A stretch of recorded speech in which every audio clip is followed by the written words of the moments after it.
आज की इस वीडियो में हम लोग देखेंगे एनसीईआरटी का 360 डिग्री साइंस का पोर्शन। ये बुक शशि शरण सर द्वारा लाया गया है, जिनका अपना एक कोचिंग भी है द ऑफिसर एकेडमी के नाम से। इसमें साइंस के 6 से 12th क्लास तक की सारी चीज़ों को कवर किया गया है। तो चलिए हम लोग शुरू करते हैं और धीरे धीरे करके जो एनसीईआरटी 360 डिग्री वाला बुक है, इसके सारे सब्जेक्ट को हम लोग कवर करेंगे। ये इंडेक्स है जिसमें आप लोग देख सकते हैं क्लास 6 से लेकर क्लास 12 तक के साइंस के सारे टॉपिक के नाम लिखे हुए हैं और हम लोग डिटेल्स में इन टॉपिक के बारे में चर्चा भी करेंगे। पहला क्वेश्चन है, भोजन का व्यंजन जो कच्चा सामग्री से मिलकर बनता है वो प्राप्त होता है, यानी किससे प्राप्त होता है? तो पादपों और जंतु से प्राप्त होता है। जैसे कि हम जानते हैं कि प्रत्येक व्यंजन एक या एक से अधिक प्रकार की कच्ची सामग्री से बना होता है, जो हमें पादपों या जंतुओं से प्राप्त होता है। हमारे भोजन में मुख्य पोषक कार्बोहाइड्रेट, प्रोटीन, वसा, विटामिन तथा खनिज लवण है। इसके अतिरिक्त हमारे भोजन में रुक्षांश तथा जल भी शामिल है, जिनकी हमारे शरीर को आवश्यकता है। दूसरा है, हमारे भोजन में मुख्य पोषक पदार्थ उनमें से कौन है? तो कार्बोहाइड्रेट है, प्रोटीन है और वसा है। हमारे भोजन में मुख्य पोषक कार्बोहाइड्रेट होते हैं, प्रोटीन, वसा, विटामिन तथा खनिज लवण होता है। इसके अतिरिक्त हमारे भोजन में रुक्षांश तथा जल भी शामिल होता है, जिनकी हमारे शरीर को काफ़ी आवश्यकता होती है। नेक्स्ट है, हमारे भोजन में मुख्य पोषक पदार्थ उनमें से कौन है? तो कार्बोहाइड्रेट है और प्रोटीन है। जैसे कच्ची सामग्री में हमारे शरीर के लिए कुछ आवश्यक घटक होता है, जिन घटकों को हम पोषक कहते हैं। हमारे भोजन में मुख्य पोषक प्रोटीन, वसा, विटामिन तथा खनिज लवण है।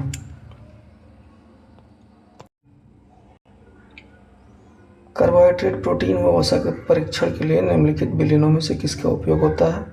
तो आयोडीन का, कास्टिक सोडा का और कॉपर सल्फेट का, इन तीनों के विलयन का उपयोग किया जाता है। नेक्स्ट, भोजन में उपस्थित भोजन उपलब्धता हेतु निम्नलिखित में से सही विकल्प का चयन करें। तो सही है, प्रोटीन अगर ठोस के रूप में हो तो परीक्षण के पहले उसे चूर्ण या पेस्ट बनाना होता है। प्रोटीन के परीक्षण के लिए यदि वह ठोस है तो पहले उसका पेस्ट अथवा चूर्ण बनाने की आवश्यकता होती है। खाद्य पदार्थ की थोड़ी मात्रा को पीसकर या मसलकर उसके चूर्ण को एक साफ परख नली में डाल दिया जाता है, तो 10 बूंद जल डालकर उसे अच्छी तरह हिलाना होता है। नेक्स्ट है, निम्नलिखित में से किसे ऊर्जा देने वाला भोजन कहते हैं? तो ऊर्जा देने वाला भोजन है वसायुक्त भोजन और कार्बोहाइड्रेटेड युक्त भोजन। कार्बोहाइड्रेट मुख्य रूप से हमारे शरीर को ऊर्जा प्रदान करता है। वसा से भी ऊर्जा मिलती है, लेकिन वास्तविकता यह है कि कार्बोहाइड्रेट की तुलना में वसा की समान मात्रा से हमें अधिक ऊर्जा प्राप्त होती है। यानी कि हम एक समान मात्रा में कार्बोहाइड्रेट और वसा लें तो वसा कार्बोहाइड्रेट की तुलना में अधिक ऊर्जा प्रदान करता है। वसा और कार्बोहाइड्रेट युक्त भोजन को ऊर्जा देने वाला भोजन भी कहा जाता है। समान मात्रा में कार्बोहाइड्रेट एवं वसा लेने पर ऊर्जा किस में सर्वाधिक मिलेगी? तो वसा में, कि कार्बोहाइड्रेट की तुलना में वसा की समान मात्रा से हमें अधिक ऊर्जा प्राप्त होती है और वसा और कार्बोहाइड्रेट युक्त भोजन को ऊर्जा देने वाला भोजन भी कहा जाता है। यहाँ कुछ सुमेलित करने के लिए दिया हुआ है, तो इसका आंसर है ऑप्शन नंबर डी, यानी कार्बोहाइड्रेट का स्रोत क्या है? बाजरा और आलू। वसा के पादप स्रोत हैं गिरी और वसा के जंतु स्रोत हैं मछली और घी। नेक्स्ट है, निम्नलिखित में से कौन सा कथन सत्य है? तो हमारे शरीर को सभी प्रकार के विटामिनों की अल्प मात्रा में आवश्यकता होती है। प्रोटीन की आवश्यकता शरीर की वृद्धि एवं स्वस्थ रहने के लिए होती है। प्रोटीन युक्त भोजन को प्रायः शरीर वर्धक भोजन कहते हैं। विटामिन रोगों से हमारे शरीर की रक्षा करते हैं। विटामिन हमारी आँख, अस्थियों, दांत और मसूड़ों को स्वस्थ रखने में भी सहायता करता है। विटामिन कई प्रकार के होते हैं, जिन्हें अलग अलग नामों से जाना जाता है। इनमें से कुछ को vitamin A, B, C, D, E तथा की के नाम से भी जाना जाता है। विटामिनों के एक समूह को विटामिन बी यानी कॉम्प्लेक्स कहते हैं। हमारे शरीर को सभी प्रकार के विटामिनों की अल्प मात्रा में आवश्यकता होती है। नेक्स्ट है, हमारी आँखों एवं त्वचा को कौन सा विटामिन स्वस्थ रखता है? तो वह है विटामिन ई। हमारी आँखों और त्वचा को विटामिन ए स्वस्थ रखता है। नेक्स्ट है विटामिन ए हमारी त्वचा तथा आंखों को स्वस्थ रखता है। विटामिन सी बहुत से रोगों से लड़ने में हमारी मदद करता है। विटामिन डी हमारी अस्थियों एवं दांतों के लिए कैल्शियम का उपयोग करने में हमारे शरीर की सहायता करता है।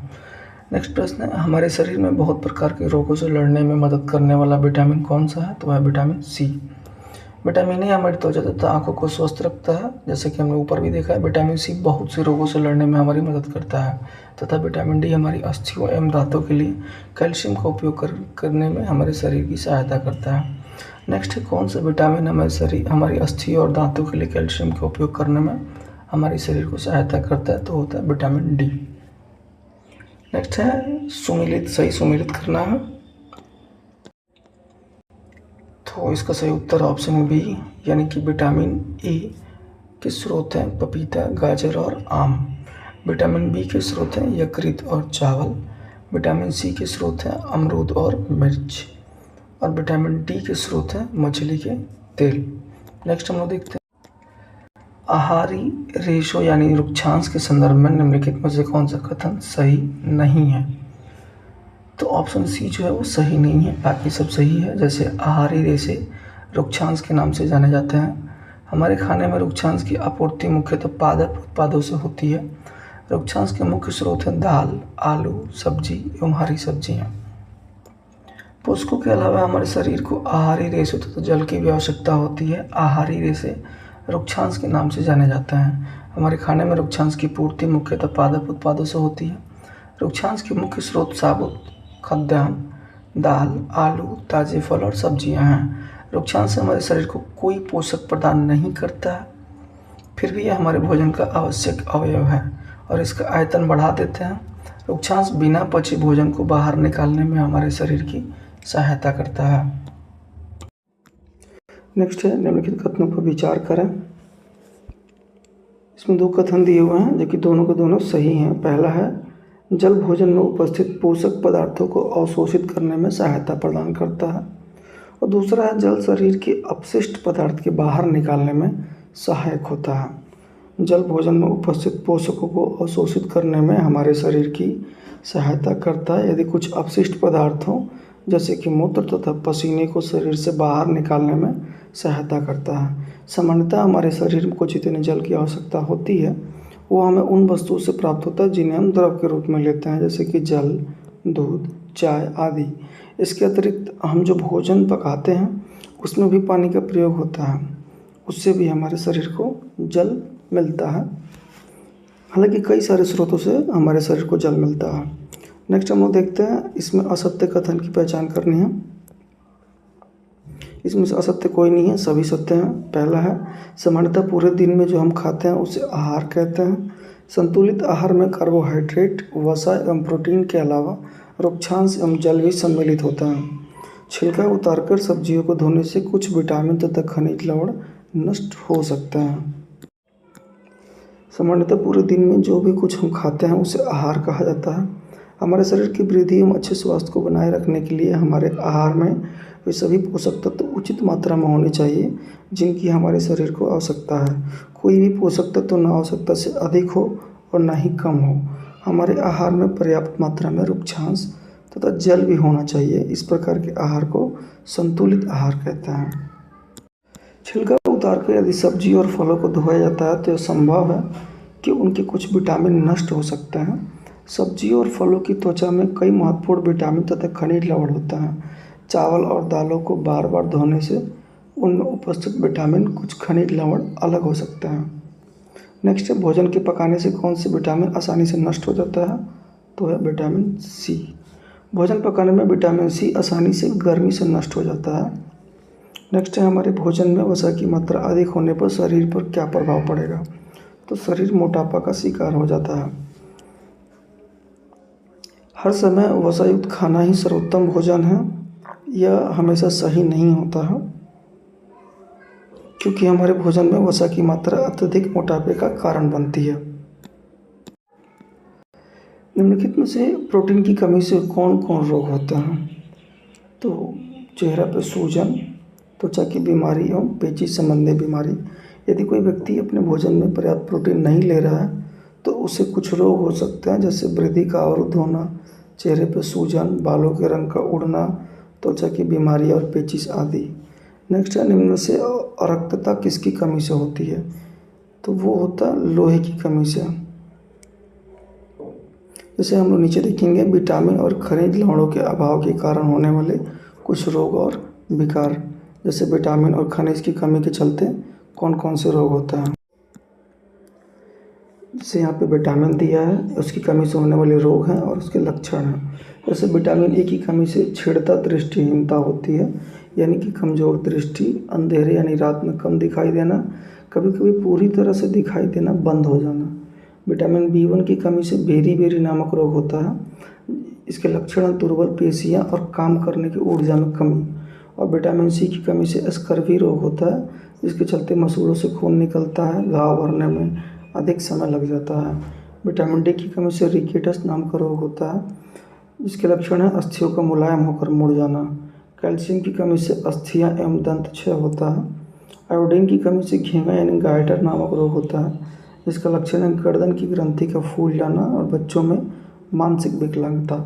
लोहे की कमी से अरक्तता होता है, जिसका लक्षण कमजोरी है। नेक्स्ट देखते हैं, गाइटर रोग किसकी कमी से होता है? तो आयोडीन की कमी से होता है। नेक्स्ट है, अस्थियां एवं दंत क्षय किसकी कमी से होता है? तो कैल्शियम की कमी से होता है।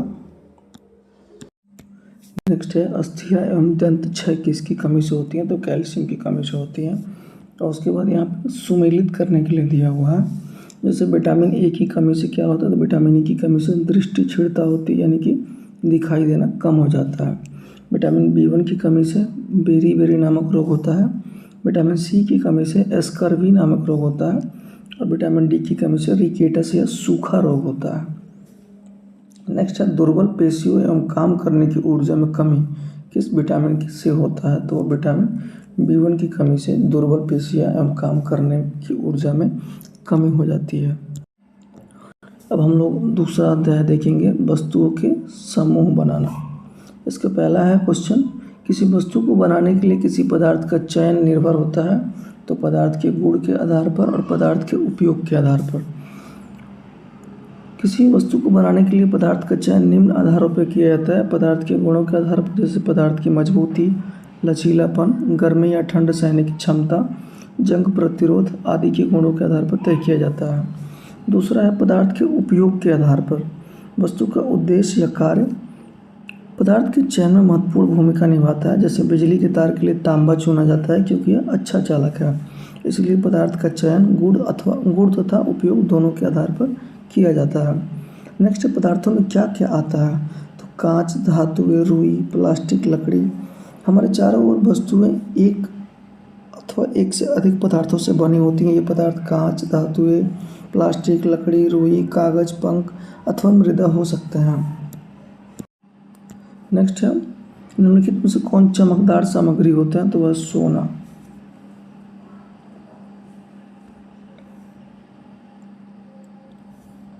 सोना एक चमकदार धातु है। नेक्स्ट है, द्युतिमय का अर्थ क्या होता है?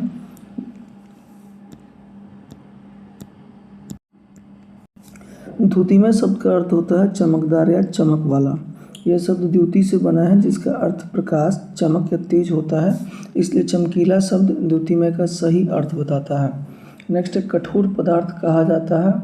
तो कठोर पदार्थ जिसको दबाना मुश्किल होता है और इनको संपीड़ित करना कठिन होता है। नेक्स्ट हम देखते हैं निम्नलिखित में से कौन धातु नहीं है? तो लकड़ी एक धातु नहीं है।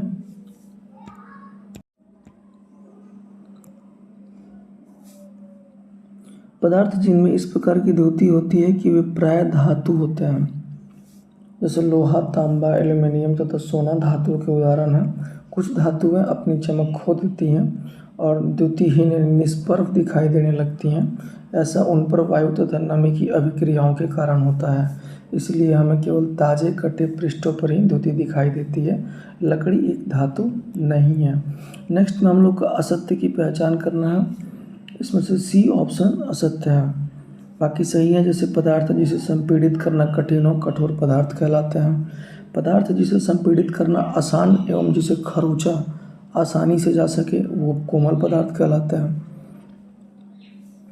और धातु में हमेशा चमक बनी रहती है, तो ये असत्य बात है, धातु में हमेशा चमक नहीं बनी। अविलेय शब्द का अर्थ क्या होता है? तो अघुलनशील होता है। कुछ पदार्थ जल के साथ मिश्रित नहीं होता है तथा काफ़ी समय तक गिलास में विलुड़ित करने पर भी जल में लुप्त नहीं होता है। ये पदार्थ जल में अविलेय होता है। अविलेय पदार्थ के बारे में सही कथन चुनें। तो जल के साथ मिश्रित नहीं होते हैं, जबकि विलेय पदार्थ जल में पूर्णतः मिश्रित हो जाते हैं, जल में पूर्णतः घुल जाते हैं। निम्न में से कौन विलेय पदार्थ के उदाहरण हैं? तो नमक, चीनी, वॉशिंग पाउडर, बालू, लकड़ी के बुरादे, जैसे नमक, चीनी और वॉशिंग पाउडर, ये तीनों विलेय पदार्थ के उदाहरण हैं। जबकि बालू और लकड़ी के बुरादे को कितना भी देर पानी में रखा जाए तो वो पूरी तरह से नहीं घुलता है। नेक्स्ट हम लोग देखते हैं।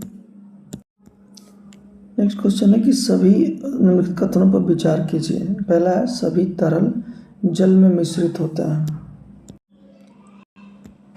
और दूसरा है गैस थोड़ी मात्रा में जल में घुलनशील होता है। इसमें से हम लोग का गलत कथन बताना है। तो इसमें सिर्फ दूसरा कथन गलत है, गैस थोड़ी मात्रा में जल में घुलनशील होता है। हम देखते हैं कि कुछ द्रव जल में पूर्णतः मिश्रित हो जाते हैं तथा कुछ अन्य द्रव जल में मिश्रित नहीं होते तथा कुछ समय तक छोड़ देने पर अपनी पृथक परत बना लेते हैं। जबकि कुछ सामान्यतः जल में कुछ गैसें थोड़ी मात्रा में विलीन होती हैं, जैसे कि जल में विलीन ऑक्सीजन गैस जल में रहने वाले जंतु एवं पादपों की उत्तरजीविता के लिए अत्यंत महत्वपूर्ण है। नेक्स्ट हम लोग देखते हैं कौन सा विकल्प सही है। तो केरोसिन तेल जल में विलेय है। दूसरा है शहद जल में विलेय है। तो इसमें सही है शहद जल में विलेय होता है, जबकि केरोसिन तेल जल में विलेय नहीं होता है।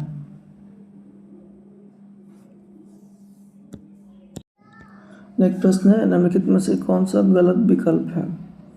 तो दोनों गलत विकल्प हैं। सरसों का तेल जल में विलेय है, ये गलत बात है। नींबू का रस जल में अविलेय है, ये गलत बात है। सिरका, नींबू का रस, सरसों का तेल अथवा नारियल का तेल, मिट्टी का तेल अथवा अन्य किसी द्रव के नमूने एकत्र कीजिए। कांच का एक गिलास लीजिए, इसे आधा जल से भरिए। अब इसमें चम्मच भर कोई द्रव मिलाइए और भली भांति विलोड़ित कीजिए। इसे 5 मिनट के लिए छोड़ दीजिए और परीक्षण कीजिए कि क्या यह द्रव जल के साथ मिश्रित होता है। सरसों का तेल अथवा नारियल का तेल, मिट्टी का तेल अविलेय, जबकि सिरका, नींबू का रस विलेय होता है। निम्नलिखित में से क्या असत्य है? तो ऑप्शन ए जो है वो असत्य है, बाकी सब सही है। जैसे कि जिनसे होकर आप वस्तुओं को नहीं देख सकते उसे अपारदर्शी कहते हैं। लकड़ी एक अपारदर्शी वस्तु है। ऐसे पदार्थ जिनसे होकर वस्तुओं को देख तो सकते हैं परंतु स्पष्ट रूप से नहीं देख सकते, वो पारभासी कहलाती है। ऐसे पदार्थ जिनसे होकर वस्तुओं को देख तो सकते हैं परंतु स्पष्ट रूप से पारभासी नहीं कहलाती है। ये थोड़ा सा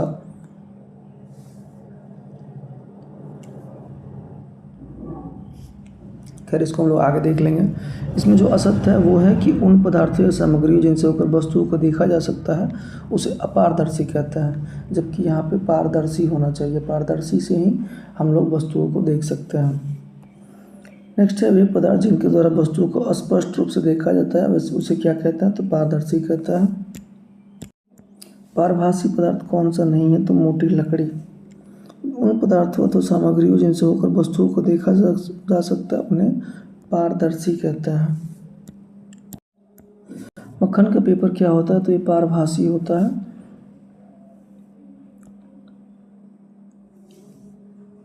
नेक्स्ट हम देखते हैं अध्याय 3 पदार्थों का पृथक्करण। पहला क्वेश्चन है कौन सा कथन सत्य है? तो ऑप्शन है उपरोक्त सभी।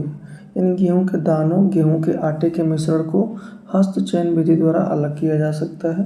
तेल और पानी के मिश्रण को पृथक्करण विधि द्वारा अलग किया जा सकता है।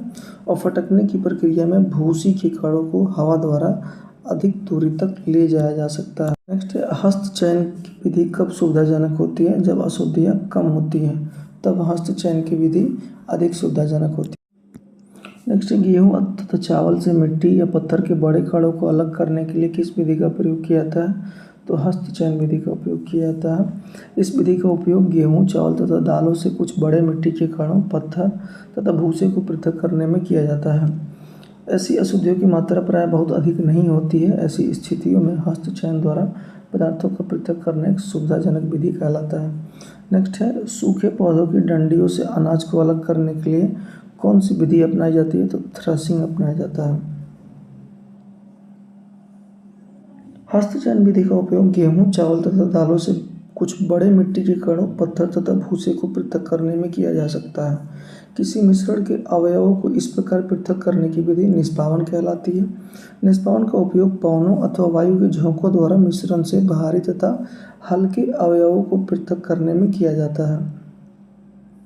सूखे पौधों की डंडियों से अन्न कणों अथवा अनाज को पृथक करने के प्रक्रम को थ्रेशिंग कहते हैं। कभी कभी थ्रेशिंग का कार्य बैलों की सहायता से भी संपन्न किया जाता है और कभी थ्रेशिंग मशीनों का भी उपयोग किया जाता है।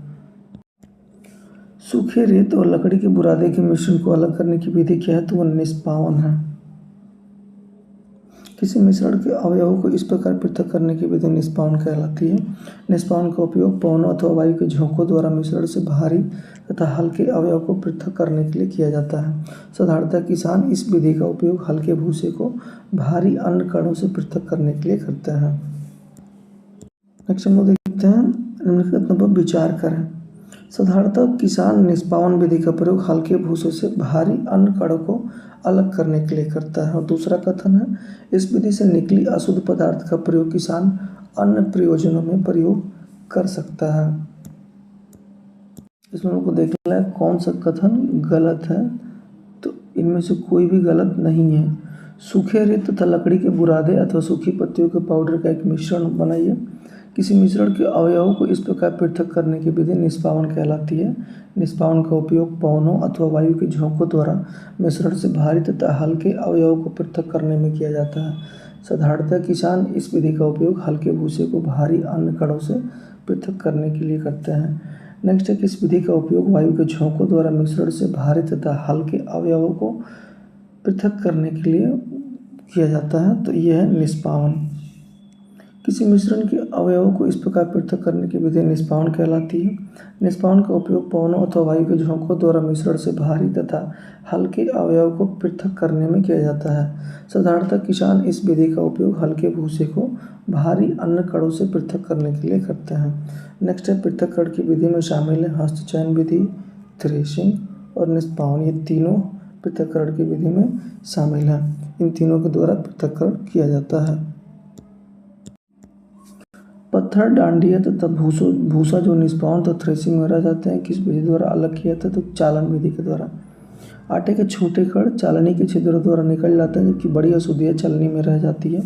प्राय आटे की मिल में गेहूं को पीसने से पहले पत्थरों तथा भूसे जैसी अशुद्धियों को हटाया जाता है। साधारणतः गेहूं की बोरी को एक तिरछी चालनी पर डाला जाता है। चालन विधि द्वारा पत्थर, डंडियाँ, भूसा जो निष्पावन तथा थ्रेशिंग के बाद गेहूं में रह जाते हैं, उनको अलग किया जाता है।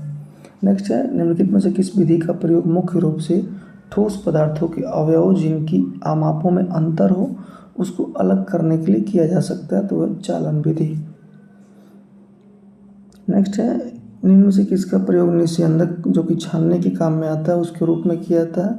तो होता है फिल्टर पेपर। इसको निस्यंदक भी कहते हैं। यदि जल अब भी गंदला है तो शुद्धियों को फिल्टर पत्र द्वारा एक निस्यंदित कर सकता है। इसमें और छोटे रंध्र हो सकते हैं। फिल्टर पत्र एक ऐसी निस्यंदक होता है जिसमें अत्यंत सूक्ष्म छिद्र होता है। इसमें फिल्टर पत्र के उपयोग से संबंधित विभिन्न चरण दर्शाए गए हैं। फिल्टर पत्र को शंकु के रूप में मोड़कर कीप में लगा दिया जाता है। इनमें से कौन सा कथन सत्य नहीं है? तो इसमें ऑप्शन ए है जो सत्य नहीं है, बाकी सभी सही हैं। इनको हम लोग देखते हैं। जैसे पहला, अवसादित मिश्रण को बिना हिलाए जल को अशुद्धि सहित उड़ेलने की प्रक्रिया को निस्तारण कहते हैं। दूसरा, तेल तथा जल के मिश्रण को अवसादन तथा मिश्रण विधि द्वारा अलग किया जा सकता है। मिश्रण में जल मिलाने पर भारी अवयवों के नीचे तली में बैठ जाने के प्रक्रम को अवसादन कहते हैं। यही सिद्धांत ऐसे द्रव का मिश्रण को पृथक करने में भी उपयोग में लाया जाता है जो आपस में मिश्रित नहीं होते। उदाहरण के लिए तेल तथा जल को उनके मिश्रण से इसी विधि द्वारा पृथक किया जाता है। नेक्स्ट है, तैयार चाय से चाय की पत्तियां पृथक करने के लिए कौन सी विधि ज़्यादा अच्छी होगी? तो वह निस्यंदन विधि। नेक्स्ट हम देखते हैं कौन सही नहीं है। तो इसमें ऑप्शन ए जो कि कथन, पहला जो कथन है वो सही नहीं है, जो कि तेल तथा जल के मिश्रण को केवल निस्यंदन विधि से अलग किया जा सकता है। नहीं, इसको केवल निस्यंदन विधि से नहीं, अन्य विधियों से भी अलग किया जा सकता है। और दूसरा कथन जो कि सही है वो इस प्रकार है, तेल तथा जल के मिश्रण को अवसादन तथा निस्तारण विधि से भी अलग किया जा सकता है। एक पंक्तित जल को पीने योग्य बनाने के लिए कौन सी प्रक्रिया का प्रयोग हो सकता है? तो तीनों प्रक्रियाओं का प्रयोग हो सकता है, अवसादन प्रक्रिया, निस्तारण प्रक्रिया और निस्यंदन प्रक्रिया। निस्यंदन विधि का प्रयोग निम्न में से किस विकल्प में नहीं हो सकता है? तो मिश्रण से जल एवं नमक को पृथक करने में, जबकि घर पर पनीर बनाने में, तैयार चाय से चाय की पत्तियों को पृथक करने में, पंकित जल से पीने योग्य जल बनाने में निस्यंदन विधि का प्रयोग होता है। जबकि मिश्रण से जल एवं नमक को पृथक करने में वाष्पीकरण विधि का उपयोग किया जाता है, जिसमें पानी को वाष्पित करके नमक को ठोस रूप में पीछे छोड़ दिया जाता है। नेक्स्ट है, मिश्रण से जल एवं नमक को पृथक करने में कौन सी विधि का उपयोग किया जाता है? तो वाष्पन विधि, वाष्पीकरण के द्वारा इनको अलग किया जाता है।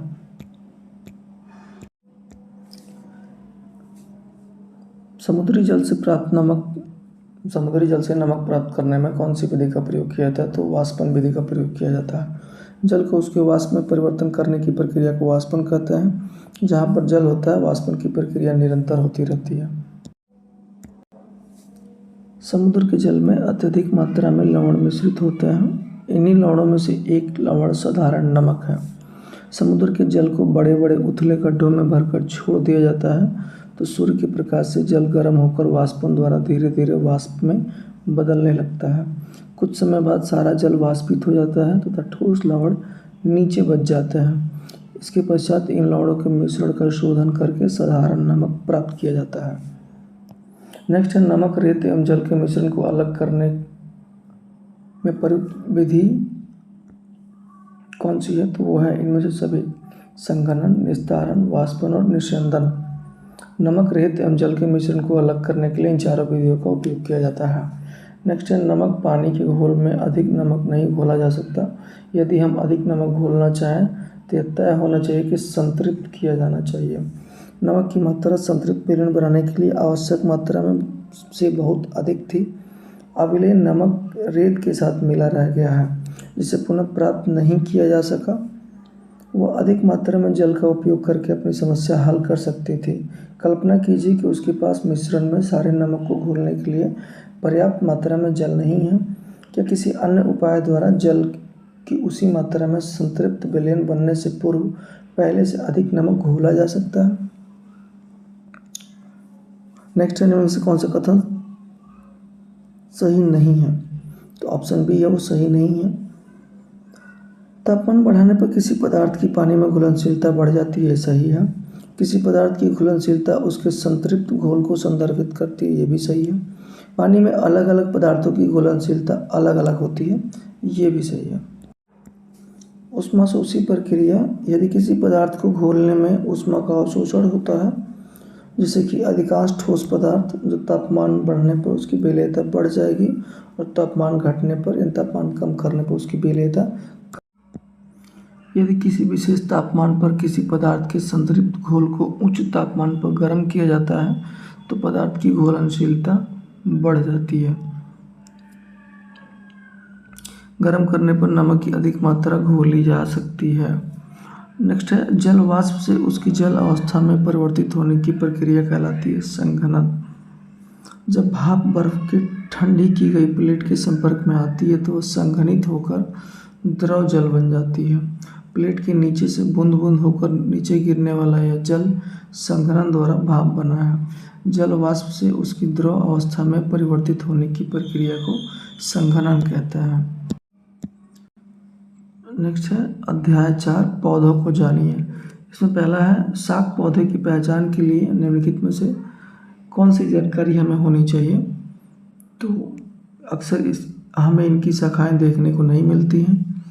इसके तने हरे एवं कोमल होते हैं और सामान्यतः ये छोटे होते हैं, ये विशाल नहीं होते हैं। हरे एवं कोमल तने वाले पौधे शाक कहलाते हैं, सामान्यतः छोटे होते हैं और अक्सर इनमें कई शाखाएं नहीं होती हैं। खरपतवार पौधे होते हैं अनचाहे उगे पौधे।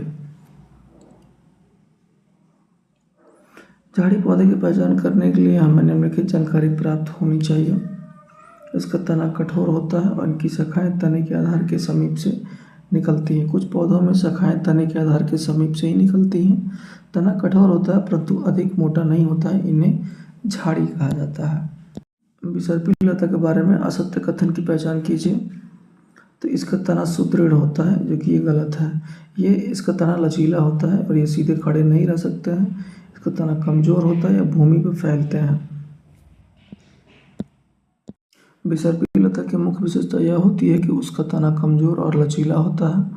पौधे सीधे खड़े नहीं रह सकते हैं और ये भूमि पर फैल जाते हैं, जबकि कुछ पौधे सहायता से ऊपर चढ़ जाते हैं। नेक्स्ट है पौधे कौन कौन से होते हैं। तो शाक, झाड़ी और वृक्ष। हम अधिकांश पौधों को 3 संवर्गों में वर्गीकृत कर सकते हैं। ये वर्ग है शाक, झाड़ी एवं वृक्ष वर्ग। हरे एवं कोमल तने वाले पौधे शाक कहलाते हैं। ये सामान्यतः छोटे होते हैं और अक्सर इनमें कई शाखाएं नहीं होती हैं।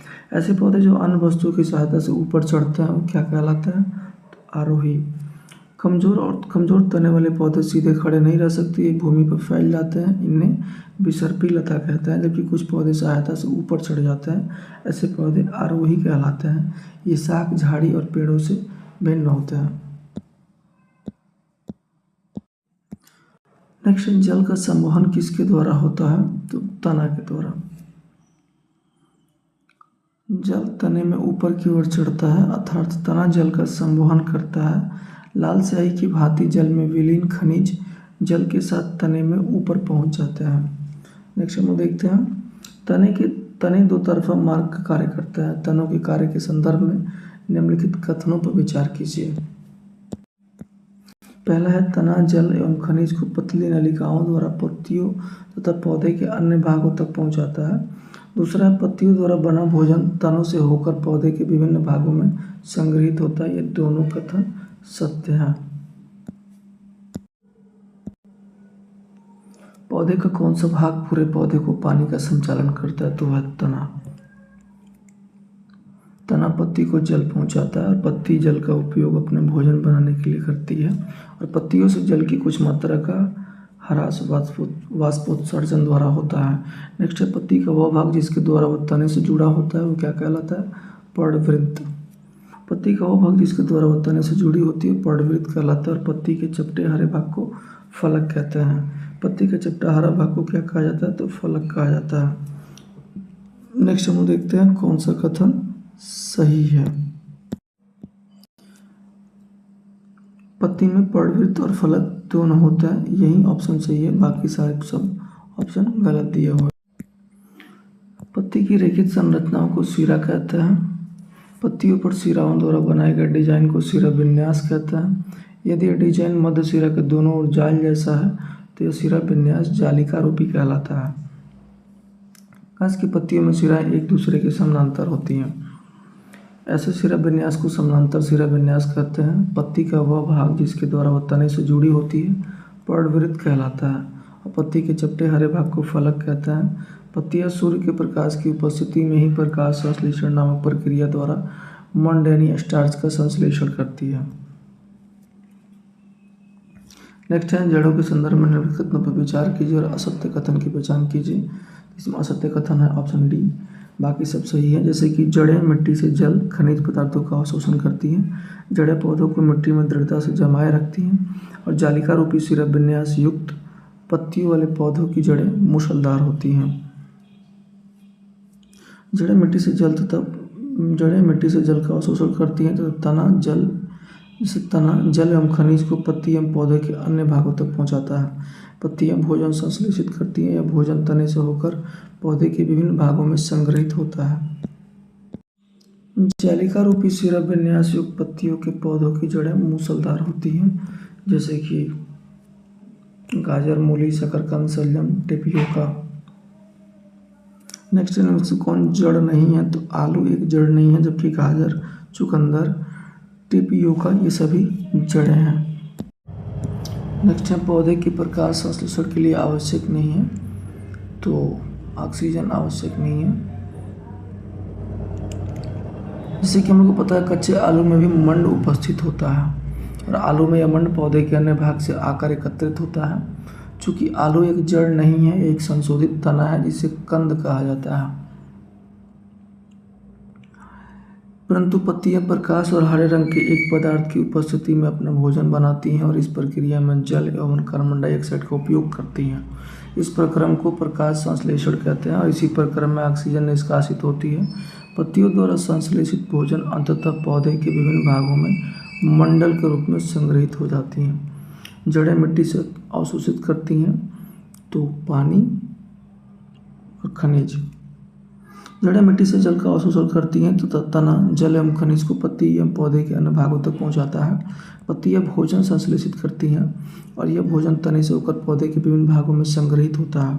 इस प्रकार की कुछ जड़ों जैसे गाजर, मूली, शकरकंद, शलजम या टेपियोका आदि को हम खाते हैं।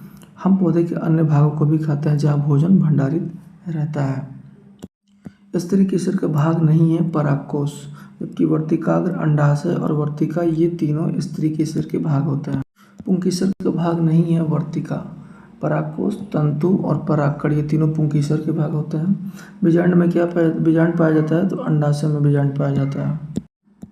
अंडाशय की काट को सूखने से बचाने के लिए प्रत्येक काट यानी सेक्शन पर जल की बूंद रखिए और आवर्धक लेंस की सहायता से अंडाशय की आंतरिक रचना का अध्ययन कीजिए।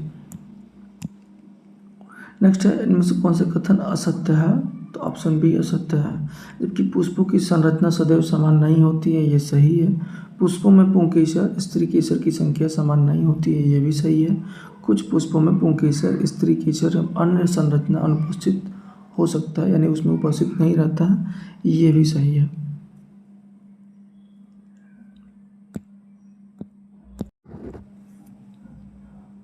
फूलों की संरचना भिन्न भिन्न प्रकार के पौधों में अलग अलग होती है। कुछ फूलों में पुंकेसर यानी नर प्रजनन अंग और स्त्री केसर यानी मादा प्रजनन अंग की संख्या बराबर हो सकती है, लेकिन कई फूलों में ऐसा नहीं होता है। कुछ फूलों में पुंकेसर, स्त्री केसर या दोनों अनुपस्थित हो सकते हैं, जिससे वे एक लिंगी हो जाते हैं। अब हम लोग देखते हैं अध्याय 5, शरीर में गति। शरीर की गति के कौन कौन से प्रकार हैं? तो चलना, टहलना, दौड़ना, उड़ना आदि। चलना, टहलना, दौड़ना, उड़ना, छलांग मारना, रेंगना और तैरना इत्यादि जंतुओं के एक स्थान से दूसरे स्थान तक जाने के कुछ ढंग हैं। जंतुओं के एक स्थान से दूसरे स्थान तक जाने के तरीके में इतनी अधिक विविधता क्यों है? क्या कारण है? अनेक जंतु चलते हैं जबकि सांप रेंगता है, मछली तैरती है। यह हम लोग को सम्मिलित करना है। मनुष्य जो कि चलता है, मछली तैरती है, सांप रेंगता है और पक्षी उड़ता है। वह स्थान जहाँ शरीर के विभिन्न भागों को उसी स्थान से घुमा या मोड़ा सकते हैं उसे कहते हैं संधि।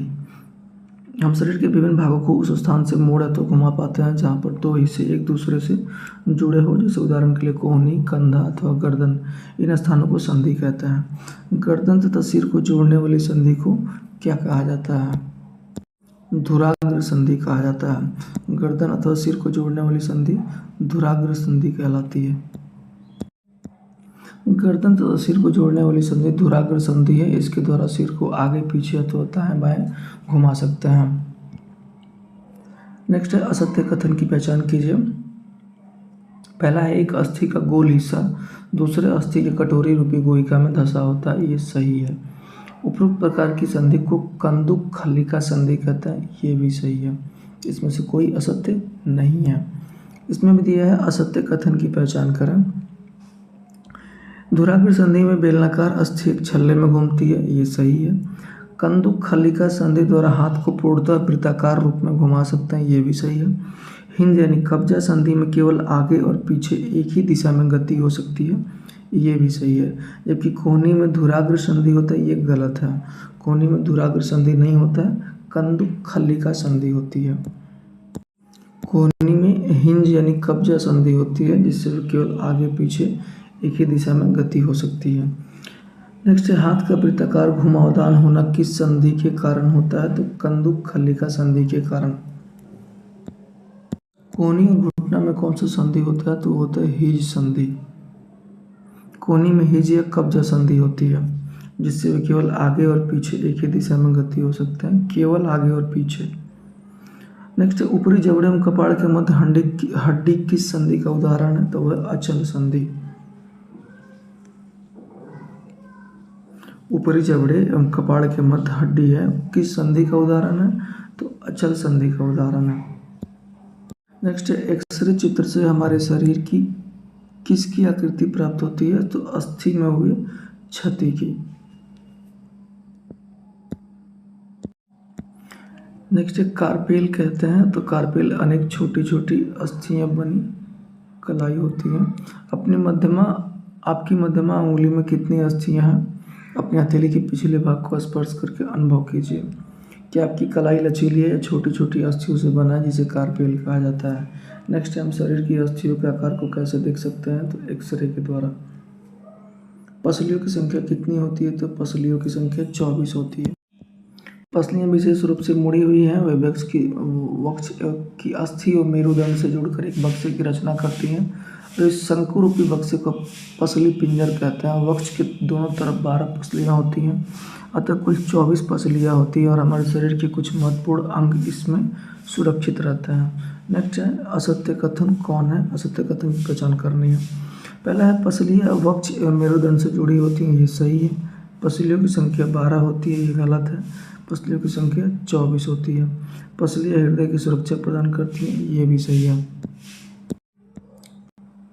कशेरुकों की संख्या कितनी होती है? तो 33 होती है। मेरुदंड 33 कशेरुकाओं का बना होता है और पसली पिंजर भी वक्ष क्षेत्र की इन अस्थियों से जुड़ा है। नेक्स्ट है निम्नलिखित कथनों पर विचार कीजिए, कौन सा कथन सही नहीं है? तो मेरुदंड एक लंबी सीधी कठोर अस्थि है, ये गलत है। मेरुदंड की संरचना 33 छोटी छोटी अस्थि जिसे कशेरुक कहते हैं उससे होकर हुई है, तो ये सही है। मेरुदंड छोटी छोटी अस्थियों से बना होता है जिसे कशेरुका कहते हैं और मेरुदंड 33 कशेरुकाओं का बना होता है। निम्न में से श्रोणि अस्थि के बारे में कौन सा कथन सही है? तो तीनों कथन सही है। इसकी संरचना एक बॉक्स के समान होती है या बैठने में सहायक होती है और अमाशय के नीचे विभिन्न अंगों की सुरक्षा प्रदान करती है। यह संरचना श्रोणि अस्थि है या बॉक्स के समान एक ऐसी संरचना बनाती है जो आपके अमाशय के नीचे पाए जाने वाले विभिन्न अंगों की रक्षा करता है। यह खुले वाला हिस्सा है जिसके सहारे आप बैठते हैं।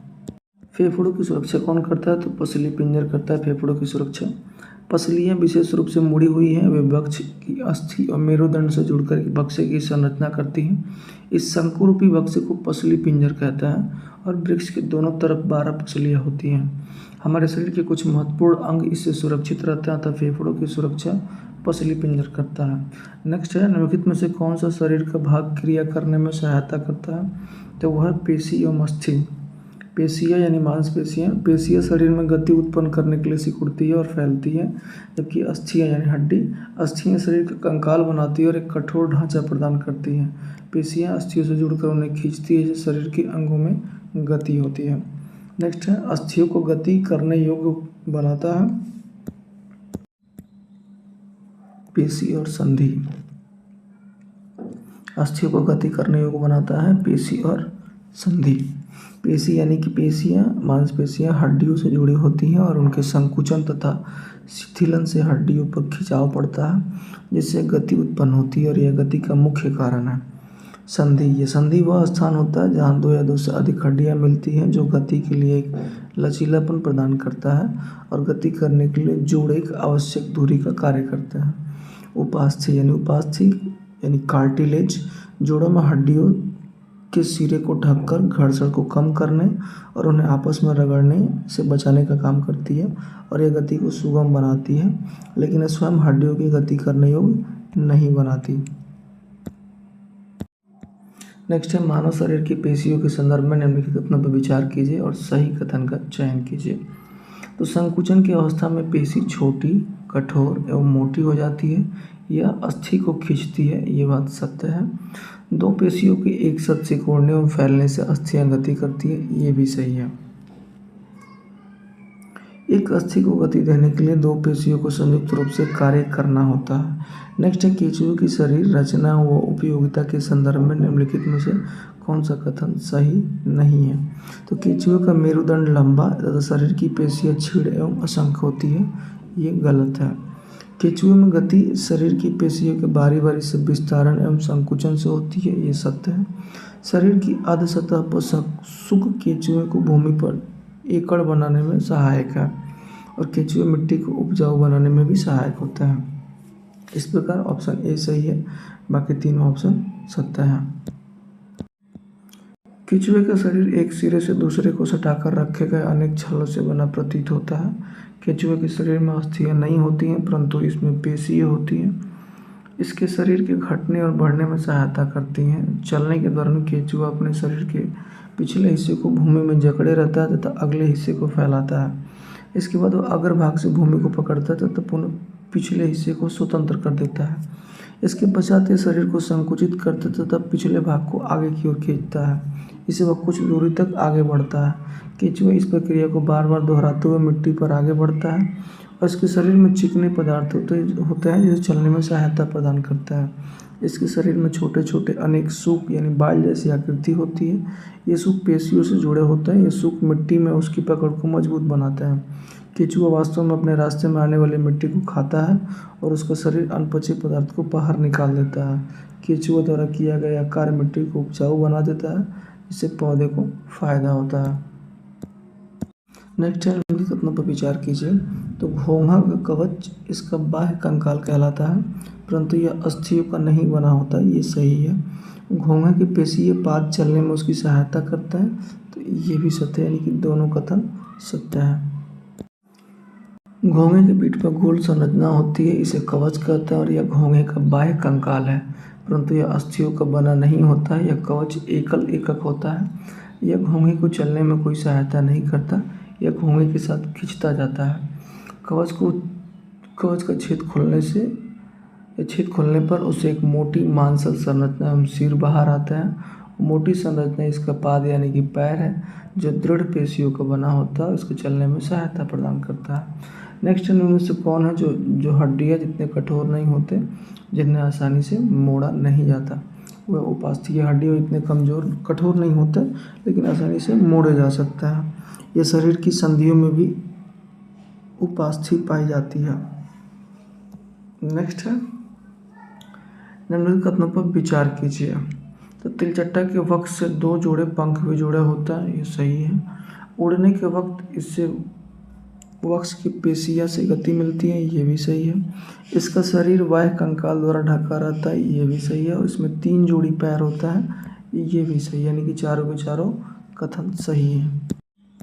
नेक्स्ट निम्नलिखित कथनों पर विचार कीजिए, इनमें से कौन सा कथन सही है? तो पक्षी की अस्थियां हल्की एवं कमजोर होती हैं, ये सत्य नहीं है। पक्षपात चलने एवं बैठने के लिए अनुकूलित होते हैं, ये सही है। इनकी अस्थि में वायु प्रकोष्ठ होता है, ये भी सही है।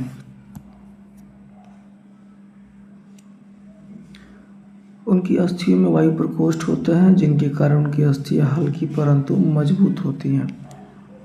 पश्चपाद पैरों की अस्थियां चलने एवं बैठने के लिए अनुकूलित होती हैं और अग्रपाद की अस्थियां रूपांतरित होकर पक्षी के पंख बनाती हैं और कंधे की अस्थियां मजबूत होती हैं।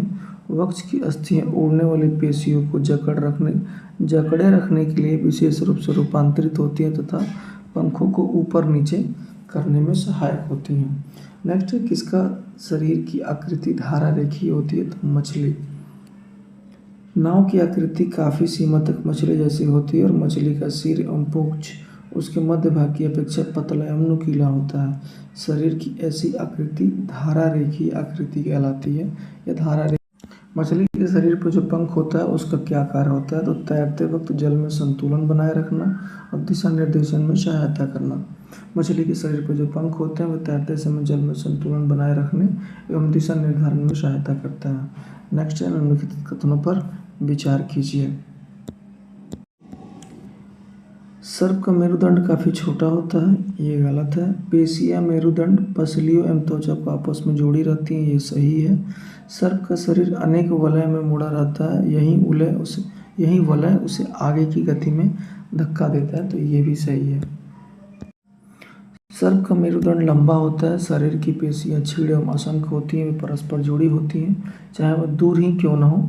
पेशियाँ मेरुदंड, पसलियों एवं त्वचा को भी एक दूसरे से जोड़ती हैं। सर्प का शरीर अनेक वलय में मुड़ा होता है, इस प्रकार सर्प का प्रत्येक वलय उसे आगे की ओर धकेलता है। इसका शरीर अनेक वलय बनाता है, जो प्रत्येक वलय आगे को धक्का देता है। इस कारण सर्प बहुत तेज गति से चलता है, परंतु सरल रेखा में नहीं चल सकता। इसके बाद हम लोग देखते हैं अध्याय 6 विशेषताएं एवं आवास। इसमें पहला है सुमेलित कीजिए। इसमें ऑप्शन डी सही है। तो कैजुराइना वृक्ष कहाँ पाया जाता है, तो उड़ीसा में। ओक, चीड़ और देवदार के वृक्ष पाया जाता है पर्वतीय क्षेत्रों में, और नागफनी पाया जाता है राजस्थान में। नेक्स्ट है निम्नलिखित कथनों पर विचार कीजिए, कौन सा कथन गलत है। तो ऊँट के लंबे पैर उसके शरीर को रेत की गर्मी को दूर करने के लिए होते हैं, ये गलत है। जल के स्राव के लिए ऊँट को पसीना आता है। ऊँट के लंबे पैर उसके शरीर को रेत की गर्मी को दूर करने के लिए या दूर रखने के लिए होता है, ये सत्य है। इसमें गलत है केवल ऑप्शन कथन 2 यानी ऑप्शन बी। जल के स्राव के लिए ऊँट को पसीना आता है, ये कथन गलत है। और ऊँट का मल शुष्क होता है, ये सही है। ऊँट के पैर लंबे होते हैं जिससे उसका शरीर रेत की गर्मी से दूर रहता है। उनमें मूत्रोत्सर्जन की मात्रा बहुत कम होती है तथा मल शुष्क होता है। उन्हें पसीना नहीं आता क्योंकि शरीर से जल का ह्रास बहुत कम होता है, इसलिए वो जल के बिना भी अनेक दिनों तक रह सकते हैं। मछलियों के सल्क का क्या कार्य है, तो इसके शरीर को सुरक्षा प्रदान करना और दिशा निर्धारण में सहायता करना। मछलियों का शरीर चिकने सल्कों से ढका होता है। ये सल्क मछली को सुरक्षा तो प्रदान करते ही हैं, साथ में उन्हें जल में सुगम गति करने में भी सहायक है। और मछली के पंख एवं पूंछ चपटी होती है, जो उन्हें जल के अंदर दिशा परिवर्तन एवं संतुलन बनाए रखने में सहायता करते हैं। मछली के गिल यानी क्लोम होते हैं, जो जल में श्वास लेने में सहायता करता है। जिन विशिष्ट संरचनाओं अथवा स्वभाव की उपस्थिति किसी पौधे अथवा जंतु को उसके परिवेश में रहने के योग्य बनाती है, वो क्या कहलाता है, तो अनुकूलन कहलाता है। अनुकूलन के चलते ही विशिष्ट संरचना अथवा स्वभाव की उपस्थिति किसी पौधे अथवा जंतु को उसके परिवेश में रहने के योग्य बनाता है। नेक्स्ट देखते हैं स्थलीय आवास का उदाहरण नहीं है, तो दलदल नहीं है। स्थल यानी जमीन पर पाए जाने वाले पौधे एवं जंतुओं के आवास को स्थलीय आवास कहते हैं, जैसे कि वन, घास के मैदान, मरुस्थल, तटीय एवं पर्वतीय क्षेत्र स्थलीय आवास के कुछ उदाहरण हैं। जलीय आवास का उदाहरण नहीं है तटीय क्षेत्र, जलाशय, दलदल, झील, नदियाँ एवं समुद्र जहाँ पौधे और जंतु जल में रहता है, जलीय आवास है। विश्व के विभिन्न भागों में पाए जाने वाले वनों, घास के मैदानों, मरुस्थलों, तटीय एवं पर्वतीय क्षेत्रों में भी बहुत विषमता है। ये सभी जलीय आवासों के लिए सत्य हैं।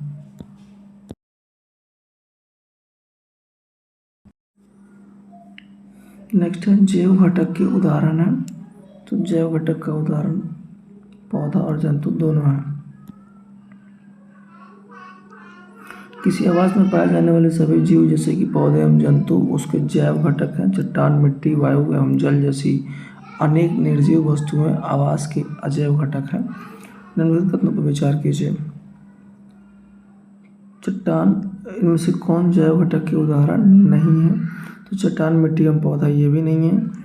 जल, वायु एवं सूर्य के प्रकाश ये भी नहीं है।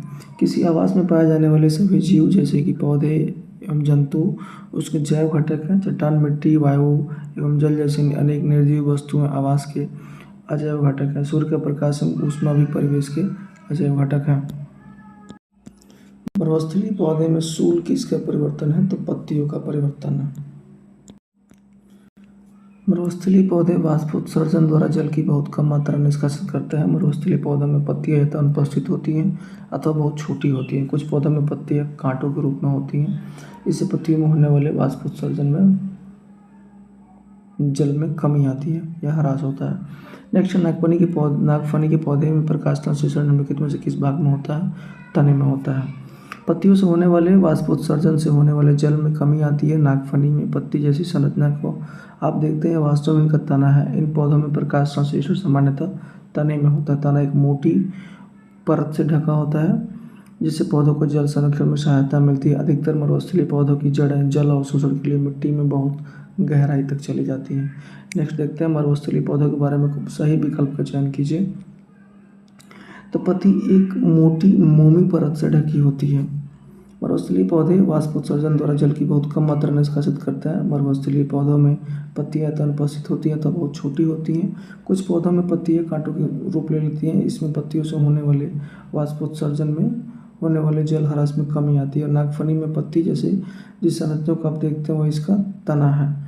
इन पौधों में प्रकाश संश्लेषण सामान्यतः तने में होता है। तना एक मोटी मोमी परत से ढका होता है जिससे पौधों को जल संरक्षण में सहायता मिलती है। अधिकतर मरुस्थलीय पौधों की जड़ें जल अवशोषण के लिए मिट्टी में बहुत गहराई तक चली जाती हैं। नेक्स्ट देखते हैं किस प्रकार की क्षेत्र की पेड़ की विशेषता है। तो वह है पर्वतीय क्षेत्र। इनकी विशेषताएं ये शंक्वाकार होते हैं, इनकी शाखाएं तिरछी होती हैं और इनकी पत्तियां सुई की आकार की होती हैं। ये आवास क्षेत्र में सामान्यतः बहुत ठंडे होते हैं और में तेज हवा चलती है। कुछ क्षेत्रों में शीतकाल में हिमपात भी होता है। यदि ये पर्वतीय क्षेत्र में रहते हैं और वह घूमने गए हैं तो अपने ऐसे अनेक वृक्ष देखे होंगे।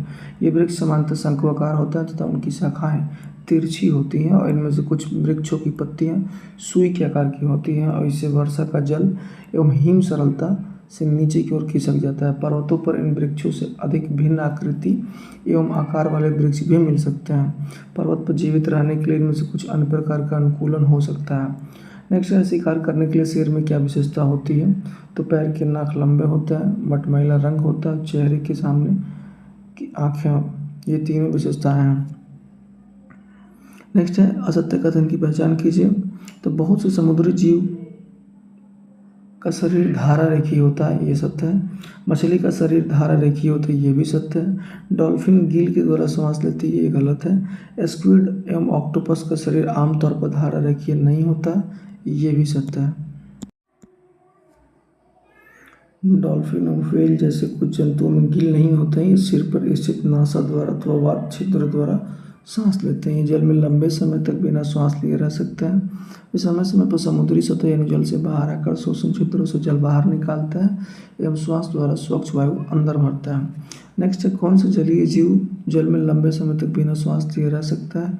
तो वह है डॉल्फिन और व्हेल। निम्न में से कौन सा जलीय जीव के सिर पर स्थित नासा द्वारा अथवा वात छिद्र द्वारा सांस लेते हैं। तो वह डॉल्फिन और व्हेल जैसे कुछ जंतुओं में गिल नहीं होते हैं, ये सिर पर स्थित नासा द्वारा अथवा वात छिद्र द्वारा सांस लेते हैं। जल में लंबे समय तक बिना सांस लिए रह सकते हैं। समय समय पर समुद्री सतह से बाहर आकर शोषण छिद्रों से जल बाहर निकालते हैं। श्वास द्वारा स्वच्छ वायु अंदर भरता है। नेक्स्ट है जलीय पौधों के निम्न में से कौन सा गुण है। तो तना लंबा, खोखला एवं हल्का होता है, ये सही है। जड़ें आकार में मोटी होती हैं, ये भी सही है। और तना जल की सतह तक वृद्धि करता है, ये भी सही है। निम्नलिखित में से असत्य कथन की पहचान करें। सजीवों को उनके अंदर होने वाले अन्य जैव प्रक्रमों के लिए भी ऊर्जा की आवश्यकता होती है, ये सही है। भोजन सजीवों को उनकी वृद्धि के लिए आवश्यक ऊर्जा प्रदान करता है, ये भी सही है। और केंचुआ नासा मागर के द्वारा सांस लेता है, ये गलत है। केंचुआ अपनी नम त्वचा के माध्यम से शोषण करता है, न कि नासा मागर से। उसकी त्वचा पतली होती है और उसमें रक्त की सुखाएं प्रचुर मात्रा में होती है, इससे गैसों का आदान प्रदान हो पाता है और इस प्रक्रिया को त्वचीय शोषण कहते हैं। भोजन सजीवों को उनकी वृद्धि के लिए आवश्यक ऊर्जा प्रदान करता है और सजीवों को उनके अंदर होने वाले अन्य जैव प्रक्रमों के लिए भी ऊर्जा की आवश्यकता है। नेक्स्ट है निम्न से कौन से सजीवों के गुण नहीं है। तो श्वसन, ये सजीव का गुण है। भोजन की आवश्यकता नहीं होती, ये सजीवों का गुण नहीं है। सजीवों के लिए भोजन की आवश्यकता होती है। उत्सर्जन, ये भी सजीव का गुण है। और प्रजनन, ये भी सजीव का गुण है। पौधे अपना भोजन निम्न प्रक्रिया द्वारा बनाते हैं, प्रकाश संश्लेषण के द्वारा। निम्नलिखित में से किस पौधे की पत्तियां छूने पर अचानक सिकुड़ जाती हैं। तो वह छुई मुई या गुलमेहदी। पौधे के प्रजनन के बारे में कौन सा कथन सही नहीं है। तो बहुत से पौधे बीजों द्वारा प्रजनन करते हैं। कुछ पौधे बीज के अतिरिक्त अपने कायिक भागों द्वारा भी नए पौधे उत्पन्न करता है। जंतुओं की तरह पौधों में भी प्रजनन के तरीके भिन्न भिन्न हैं। बहुत से पौधे बीजों द्वारा प्रजनन करते हैं, पौधे बीज उत्पादित करते हैं और हम उन्हें अंकुरित करके नए पौधे भी उगा सकते हैं। कुछ पौधे बीज के अतिरिक्त अपने कायिक भागों द्वारा भी नए पौधे उत्पन्न करते हैं, जैसे आलू की कली का भाग वाले भाग से नया पौधा उत्पन्न होता है। नेक्स्ट है गेहूं की बोरी में हाथ रखने पर कुछ गर्मी का अनुभव होता है, क्यों? इनके शोषण के कारण। गेहूं की बोरी में कुछ गर्मी उत्पन्न होती है, गर्मी बीजों के शोषण के कारण उत्पन्न हुई है। नेक्स्ट हम लोग देखते हैं अध्याय 7 गति एवं दूरियों का मापन। पहला है कौन सा आविष्कार यातायात प्रणाली में सबसे पहला व अहम आविष्कार माना जाता है? तो पहिया। पहिए के आविष्कार ने यातायात की प्रणाली में अत्यंत महत्वपूर्ण परिवर्तन ला दिया है। नेक्स्ट दूरी मापने का सही मापन कौन सा नहीं है? तो फैली बाहें, जबकि बाली से पैमाना और फीता ये तीनों दूरी नापने का सही पैमाना है।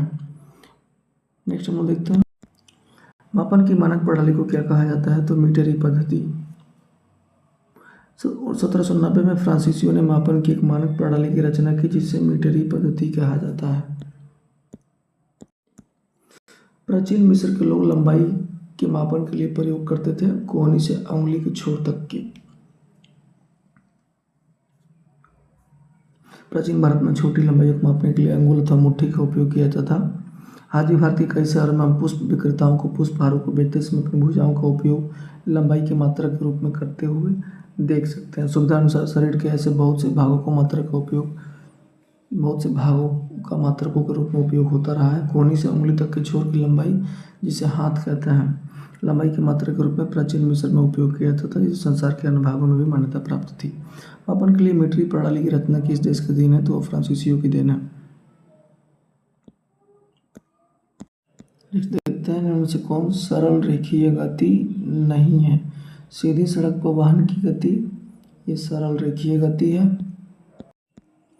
किसी परेड में सिपाहियों के मार्च पास्ट की गति ये भी सरल रेखीय गति है। किसी गिरते पत्थर की गति भी सरल रेखीय गति है। जबकि फुटबॉल खिलाड़ी की गति सरल रेखीय गति नहीं होती, ये अपनी दिशा बदलते रहता है और अलग अलग दिशाओं में मुड़ते रहता है। इनमें से कौन सा वर्तुल गति करता है? तो बिजली के पंखे की गति। बिजली के पंखे की पंखुड़ियों पर अंकित किसी चिन्ह की गति, किसी घड़ी के सेकंड की सुई की गति वर्तुल गति के उदाहरण है। वर्तुल गति के उदाहरण है पंखे की पंखुड़ियाँ, घड़ी की सुइयाँ और धागा से बांधा हुआ पत्थर की गति। आवर्त गति का उदाहरण है वृक्ष की शाखाओं का इधर उधर लहराना, झूला झूलते हुए बच्चों की गति और सितार की डोर की गति। जो अंतराल के बाद अपनी गति को दोहराती है उस प्रकार की गति को आवर्त गति कहते हैं। डोरी से बंधा हुआ वही पत्थर लीजिए, ये तो वृक्ष की शाखाओं का इधर उधर लहराना, झूला झूलते बच्चों की गति, सितार की डोरियों की गति, बजते समय ढोलों अथवा तबलों की झिल्ली की गति, ये सभी आवर्ती गति के उदाहरण हैं, जिनमें वस्तुएं एक निश्चित समय अंतराल के बाद अपनी गति को दोहराती हैं। नेक्स्ट देखते हैं लुढ़कती हुई गेंद में कौन सी गति होती है? तो लुढ़कती हुई गेंद में घूर्णन गति होती है और सरल रेखीय गति होती है। नेक्स्ट हम देखते हैं अध्याय 8 प्रकाश, छाया और प्रतिबिंब।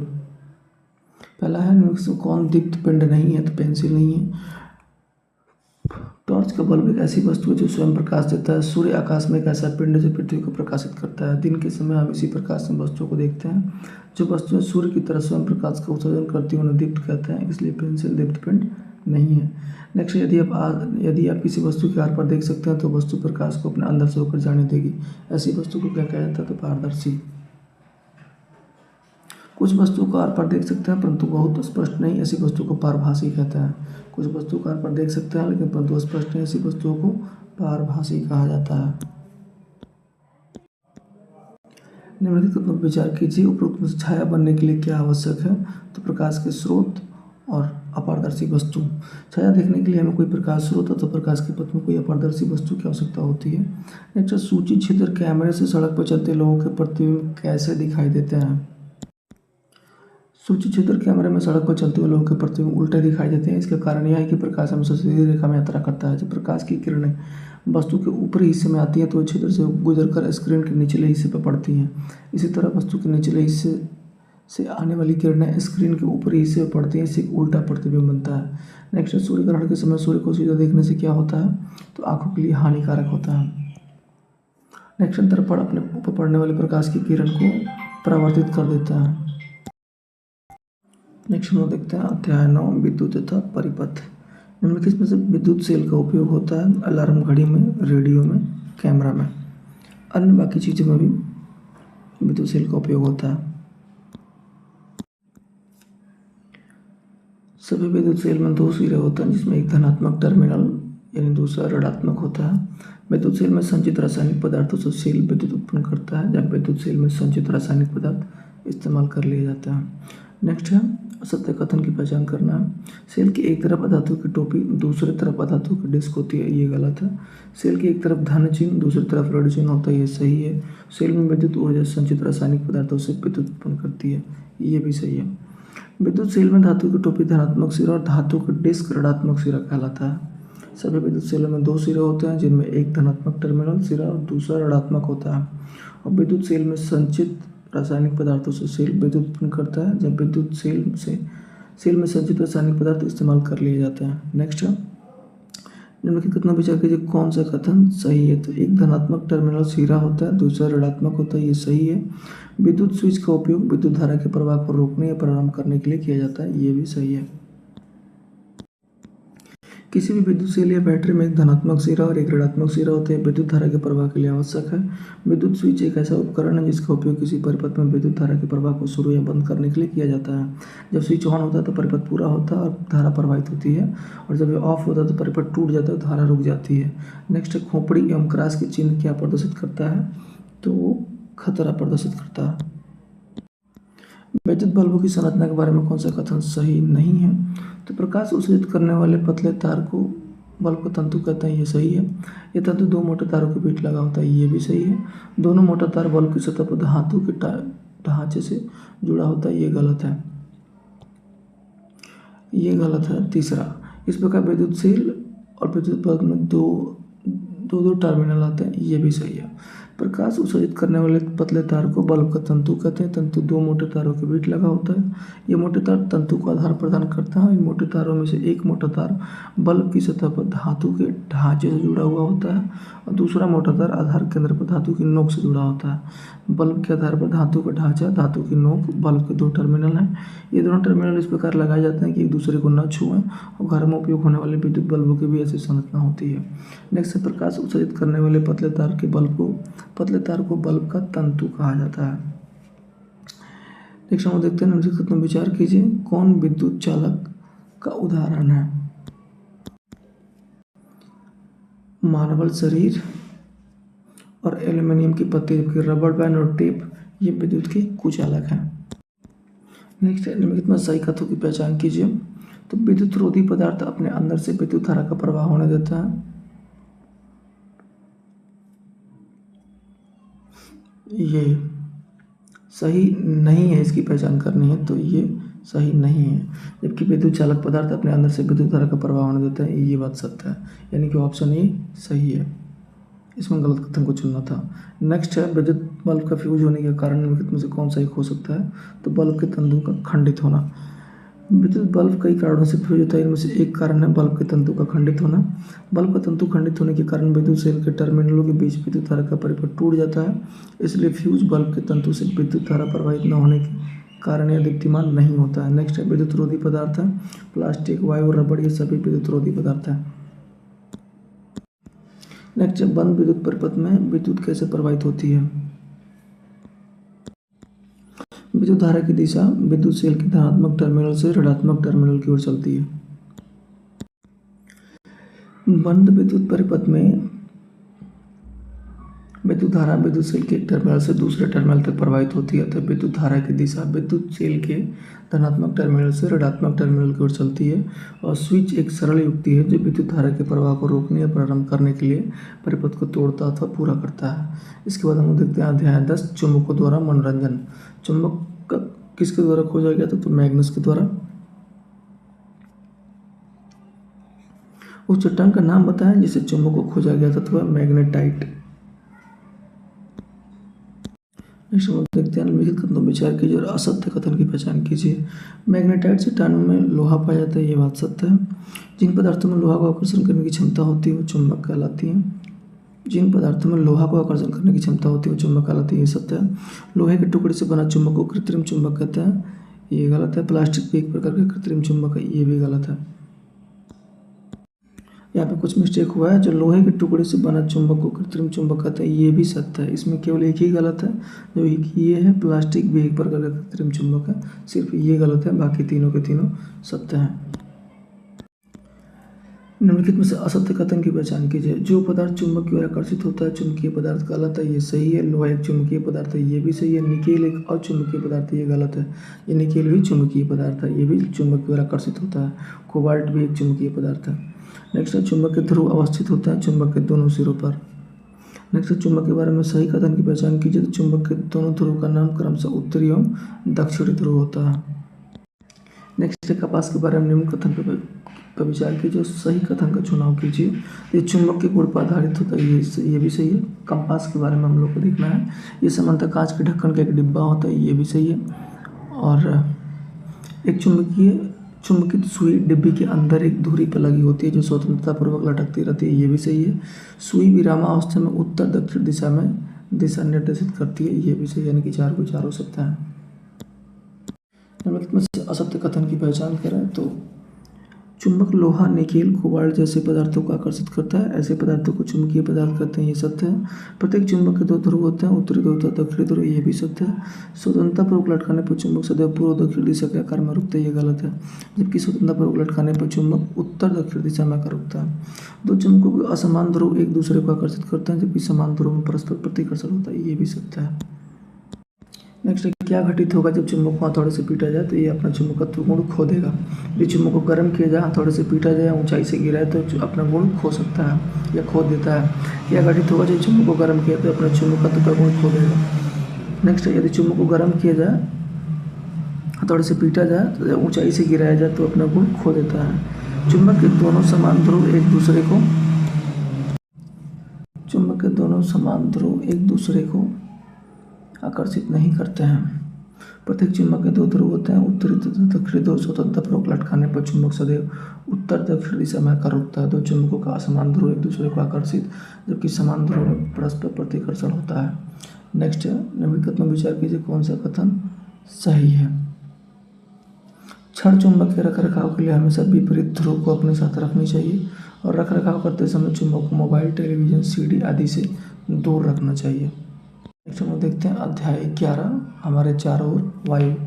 नेक्स्ट है वायु क्या है, तो एक मिश्रण है। नेक्स्ट हम देखते हैं वायु के बारे में निम्नलिखित कथनों पर विचार कीजिए, इन सही कथन का चुनाव करना है। यह स्थान गिरती है क्योंकि इसको अपना आयतन होता है, ये सत्य है। इसका रंग सफ़ेद हो, इससे कोई रंग नहीं होता है, तो ये गलत है। यह अपारदर्शी होता है, ये भी गलत है, ये पारदर्शी होता है। और प्रकृति में जल चक्र के लिए वायु में जलवाष्प का होना अनिवार्य है, ये सत्य है। वायु एक पदार्थ है और सभी पदार्थ स्थान घेरते हैं और उनका अपना आयतन होता है। यह बोतल के पूरे स्थान में भर जाती है और यह हमारे चारों ओर उपस्थित है। वायु का कोई रंग नहीं होता और हम इसके आर पार देख सकते हैं, यह पारदर्शी होता है। प्रकृति में जल चक्र के लिए वायु में जलवाष्प का उपस्थित होना अनिवार्य है। नेक्स्ट है वायु की वह परत जो पृथ्वी को घेरे रहती है, क्या कहलाती है, तो वायुमंडल कहलाती है। नेक्स्ट है हमारे वायुमंडल में सर्वाधिक मात्रा में कौन सी गैस उपस्थित है, तो वह है नाइट्रोजन 78.03%। उसके बाद ऑक्सीजन है 20.99%। उसके बाद ऑर्गन है, उसके बाद कार्बन डाइऑक्साइड, उसके बाद हाइड्रोजन, नियॉन, हीलियम, क्रिप्टॉन और जेनॉन। इसको एक बार आप लोग देख लेंगे।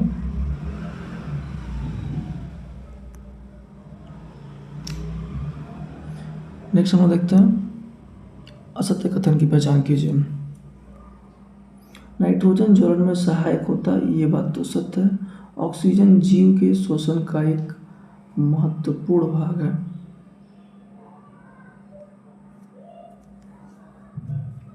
इसमें कुछ फिर से देखते हैं हम लोग इसको। असत्य कथन की पहचान करनी है। इसमें दो कथन है, पहला है नाइट्रोजन ज्वलन में सहायक होती है, दूसरा है ऑक्सीजन जीव के श्वसन के लिए महत्वपूर्ण भाग है। इसमें आंसर दिया हुआ है असत्य में सिर्फ एक यानी नाइट्रोजन ज्वलन में सहायक नहीं होती है, जबकि ऑक्सीजन जो है वो शोषण के लिए महत्वपूर्ण भाग माना जाता है। नाइट्रोजन एक अक्रिय गैस है जिसका अर्थ है जलने की प्रक्रिया में मदद नहीं करती है, वास्तव में दहन को नियंत्रित करने में मदद करती है। शोषण की प्रक्रिया के लिए ऑक्सीजन आवश्यक है। नेक्स्ट है असत्य कथन की पहचान करें। पहला है ईंधन तथा पदार्थों को जलने से धुआं उत्पन्न होती है। नाइट्रोजन जलने में सहायक नहीं होते हैं। किसी पदार्थ के जलने से कार्बन डाइऑक्साइड उत्पन्न होता है। ये तीनों के तीनों सत्य हैं। धुआं में केवल कुछ गैस रहते हैं, ये कथन असत्य है। धुएं में कुछ गैस एवं सूक्ष्म धूल कण होते हैं। नेक्स्ट देखते हैं हम लोग इनमें से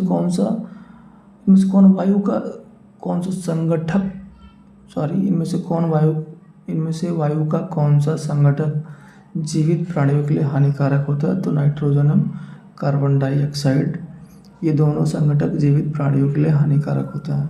नेक्स्ट देखते हैं नाक के अंदर महीन बाल का क्या कार्य है। तो धूल के कण को छानने का काम करता है। नेक्स्ट है निम्नलिखित कथनों पर विचार कीजिए, कौन सा कथन सही है। तो वायु में धूल कण एवं समय एवं स्थान के साथ बदलते रहते हैं, सत्य है। वायु की संरचना में स्थानीय भिन्नता होती है, ये भी सत्य है। इनमें से कौन सी गैस मिलकर 99% भाग वायुमंडल को घेरता है। तो ऑक्सीजन और नाइट्रोजन। वायु में नाइट्रोजन तथा ऑक्सीजन की मात्रा अधिक होती है। वास्तव में दोनों गैसें मिलकर वायु का 99% भाग बनाती हैं। नेक्स्ट, जो जीव मिट्टी की गहराई में रहते हैं वह शोषण कैसे करते हैं। तो मिट्टी में घुले हुए ऑक्सीजन से शोषण प्राप्त करते हैं। नेक्स्ट है जब हम पानी को गर्म करते हैं तो हम उसमें से बुलबुले निकलते हुए देखते हैं। इससे पता चलता है कि पानी में हवा होती है। नेक्स्ट, ऑक्सीजन चक्र निम्न में से कौन सा महत्वपूर्ण रोल अदा करता है। ऑक्सीजन चक्र में पौधा जो है महत्वपूर्ण रोल अदा करता है। नेक्स्ट है कार्बन डाइऑक्साइड एवं ऑक्सीजन के बीच समन्वय किसके द्वारा स्थापित किया जाता है। तो प्रकाश संश्लेषण एवं शोषण के द्वारा कार्बन डाइऑक्साइड एवं ऑक्सीजन के बीच समन्वय स्थापित किया जाता है। इस प्रकार हम लोग का क्लास 6 का NCERT साइंस कंप्लीट हुआ। अब अगली क्लास में हम लोग 7th क्लास का देखेंगे।